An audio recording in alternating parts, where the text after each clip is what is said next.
Did y'all get into these Atlanta hoes last night? Child, it was what for the books, honey. Let's talk about it.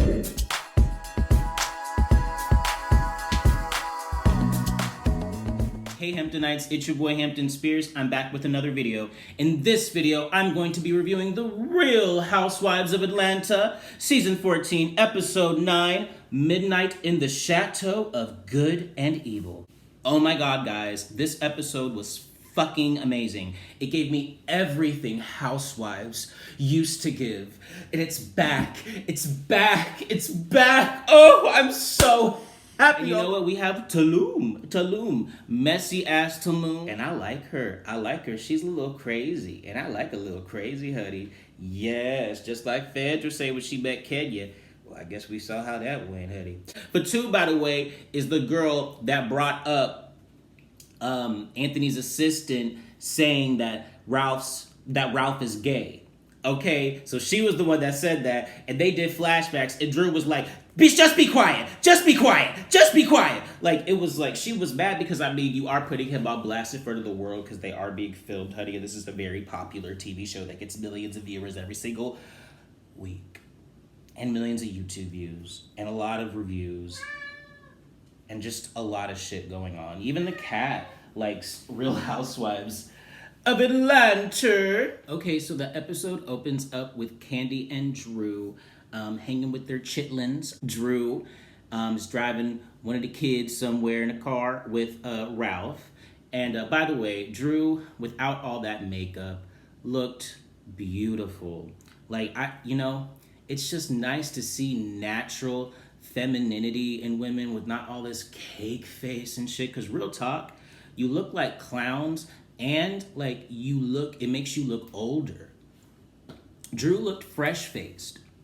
And I just wish they would tone down all the makeup and everything and just be real, because people really, when they hang out with their friends or they're sitting around the house, their hair is not laid to the gods. They're not calling professional makeup artists to come by before the cameras get there. You know what I'm saying? But yeah. And Kandi looked really good as well. She had a wrap over her head. She looked natural. You know what I mean? She looked natural in a situation, and that was really cool. Sorry, I bite my cat's ear. Not bite, I use my lip. I'll just go.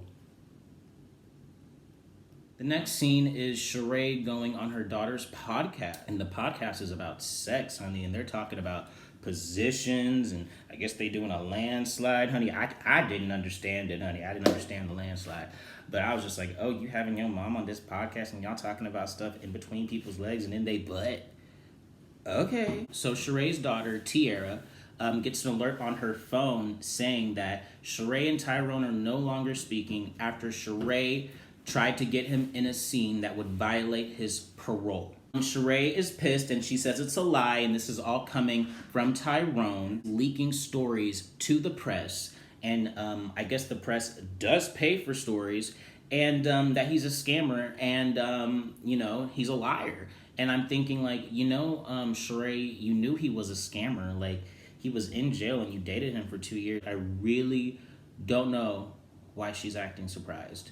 Shereé, I'm not gonna lie, you did kind of look like boo-boo the fool. Like, I did feel bad for you for crying and stuff, but it's kind of like, the man was in prison for 2 years, okay? Like, seriously, Shereé, like, come on. Shereé, maybe you're not the sharpest tool in the shed, and that's really, no shade to you, but, it's looking stupid. Like, remember when NeNe was talking about Eva, and Eva was denying the shade and playing like she didn't understand how she was throwing shade, and NeNe was like, it's looking a little stupid. That's what Shereé is looking like. So anyway, Fatum is at the podcast as well. And Fatum says that she has tried to set her up with other men, other more eligible bachelors. But, Shereé didn't listen. And, now she's at where she's at. So the next scene is Marlo and her nephews. Apparently, the nephews aren't cleaning their shit. William, the oldest nephew, is disrespecting his teacher, talking about, you don't get paid to argue with me. I'm not gonna lie. That was a good one. I could not be like I'm such a bad. If I was a parent, I would be like, oh shit, that was a good one. I'm sorry, I don't know why I thought that was so funny. But Marlo's basically like telling them they need to get it together, get their shit together, such as. Next scene is Kenya and Sanya meeting at Kenya's house. She has a bunch of food, a whole bunch of everything. Like, it's really like a lot of wonderful stuff. Sanya actually looked really good in this scene. She's stepping up her fashion game. She looks really good. Kenya, as always, looks really good. And I love the ponytail that Kenya has. So while they're sitting down, Sanya talks to Kenya about how, her and her husband have sex, in the house, without trying to, make a lot of noise because, her family is there, right? She has a bunch of people in her family. And she says, she feels like she's in college. Kandi then calls on the FaceTime and is like, what y'all doing? Oh, Kenya don't be putting all this food out when I come over. I mean, it really was a wonderful looking, tasting thing. I'd be like, oh shit, Kenya, because I love snacks. I love finger foods. While they're on the FaceTime with Kandi, Kandi tells them about, what happened with that guy that came to her house and trespassing. Basically, the guy got a warning and said, don't ever come in this neighborhood again, and if he comes back, he's gonna get arrested. So that's what it is, and yeah. After the FaceTime with Kandi, Sanya and Kenya talk about the Drop It With Drew event, where Kenya and Marlo got into it. Basically, Kenya's like, this girl just has it out for me. She hasn't changed. She's like, she doesn't fuck with her. Like, she doesn't trust her. Like, Marlo, she's kind of like done with Marlo in a way. Like, she's washed her hands with Marlo. Like, she doesn't seem angry at Marlo. She's just like, ugh, this bitch. Like, I'm done with her. And that kind of gets into like how Kenya treated Marlo at Shereé's party later in the episode. Like, she paid Marlo's ass dust, and Marlo was just really trying to egg on and try to get a reaction out of Kenya. And it looked desperate. I'm not gonna lie, Marlo, you look stupid. Like, you really are pressed about Kenya, and you really talk about Mark more than Kenya. I mean, like, that's your go-to whenever you talk about Kenya. Well, Mark. It's like, girl, find something else. At least she had a husband. Like, seriously, and I can't even believe I'm defending Kenya right now. Like, this is absolutely crazy. In the next scene, Tulum comes over to Shereé's house, and they get to talking all the shit. And Shereé crying all the tears and looking like, boo, beautiful. Shereé, we really saw her break down this episode and cry. I mean, is it just me, or does anyone else I just don't really feel that bad for her, because it's like, Shereé, like, what did you expect? Like, the man, like, is a con artist and a scammer and is in jail. Like, you didn't think he was gonna scam you? Girl. A lot of these women be thinking they're special and that the man will change for them. No, girl. No, girl. A zebra never changes its stripes. Tulum basically tells her, like, you should have left this guy a long time ago. We saw this coming, da-da-da-da-da. And, Shereé starts talking shit, talking about he's not on her level, and, he's beneath her and all this shit. It's just like, Shereé, but you dated him. He wasn't beneath you when he was in prison, and you dated him for 2 years. What the fuck was that? In more than 2 years. So now you're talking all this shit. Like I said, you look stupid. The next scene is Drew meeting with her purple-haired mother at the nail salon. Why is your hair purple, madam? Like, seriously, that looks ridiculous. No. Anyway, during that meetup, the mom gets a message from one of I guess a pastor, a spiritual advisor, I don't know. And it's a voice message, and she plays it for Drew because it was for Drew. And basically it says that there's some woman or some woman spirit that's out to get you, and watch out. And Drew thinks, it could be a bunch of different people. She doesn't know who it is. She says it could be Sadia. She thinks it could maybe be Anthony. She thinks it could maybe be even Kenya. I mean, she thinks, she got a lot of people that she's like, with, so very interesting. Also, Drew talks about how she really wants Ralph to adopt her son Josiah. That's something that they've talked about before, and Ralph is basically like, I don't want to disrespect the father, and Josiah changed his last name to Pittman, and, you know, they're like, why didn't he just do it then, adopt him after he changed the name? You know, so that's sort of like a source of kind of like within their marriage. So I don't know. Ralph, I think you should adopt him, but maybe he doesn't want to. I don't know.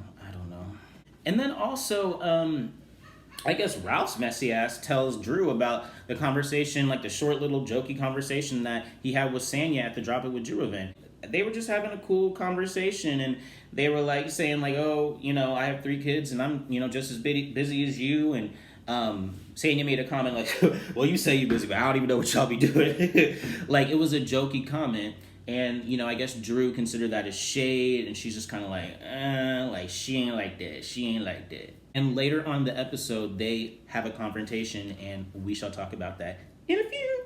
The next scene, Marlo is at a furniture shop, and Shereé and Sanya meet up. Marlo, you know, is building a house, recycled storyline. You know, Shereé's talking about how much her shit costs. She said her living room cost $40,000.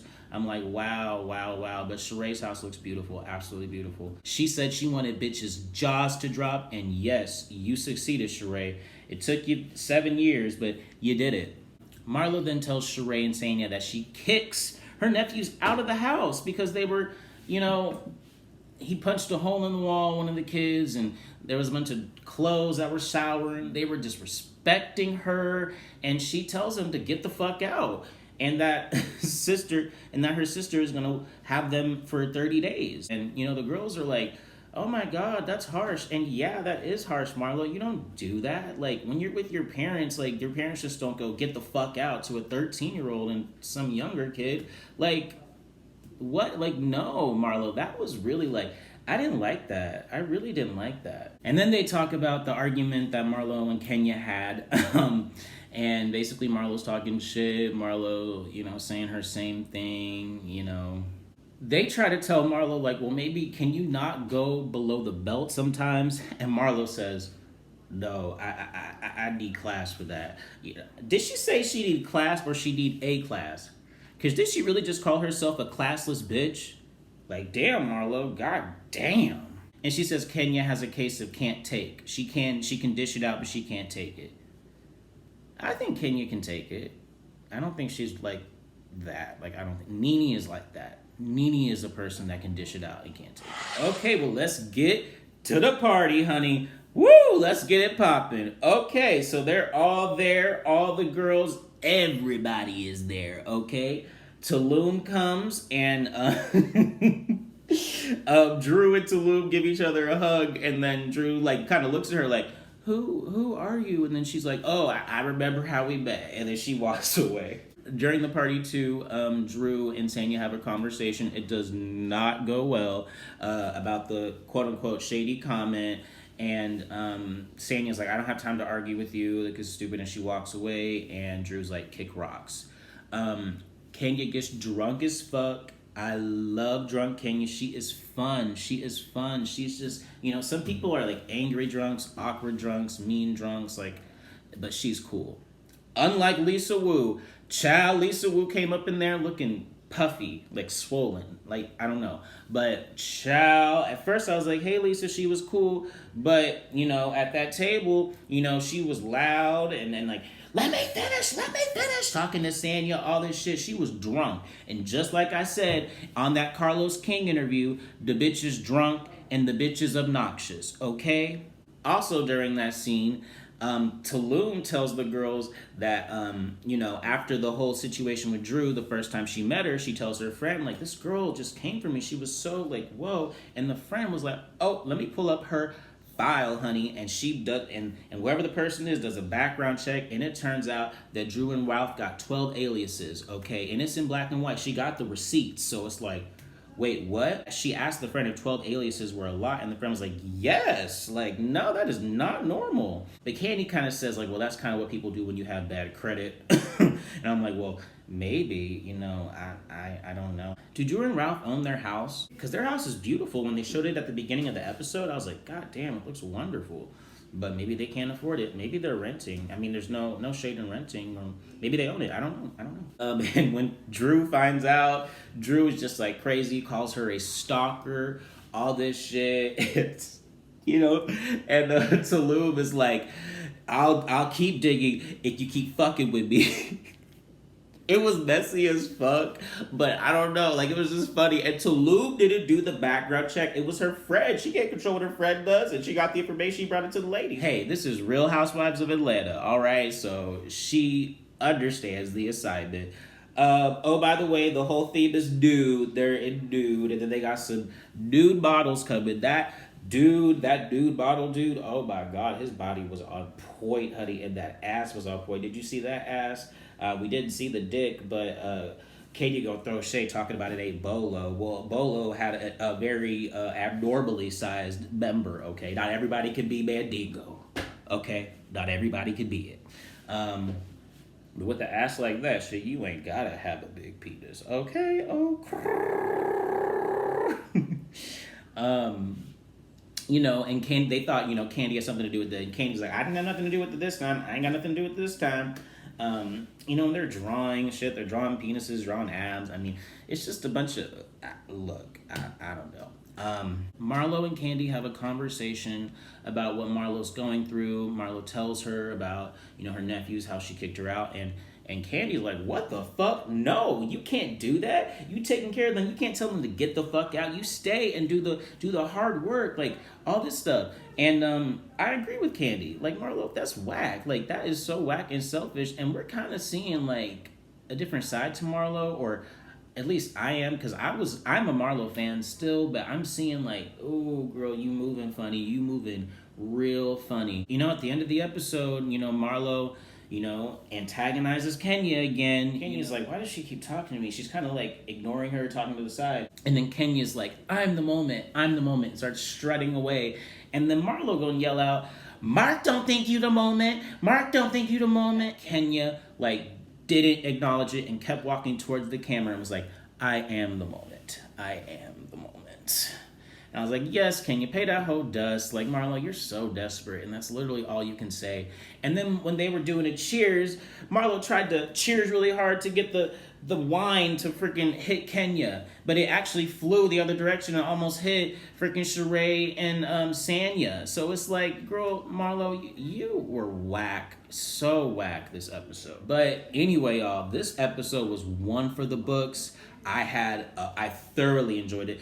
The first half of the episode, I'm not gonna lie, I was kind of scrolling in my phone a little bit. But when they got to the party, I put my phone down, didn't even think about my phone. I was just like, so anyway, Real Housewives of Atlanta, y'all got it going on this season. You know, this is really, really good. I wonder what the haters are gonna say about this episode, because, you know, I feel like people that are just mad NeNe's on the show or whoever's on the show, they're gonna be like, oh, this is boring, oh, this is boring. Look, whatever you can say about this episode, you cannot say it was boring. And if anybody says it's boring, they're fucking full of shit and lying and being intellectually dishonest, okay?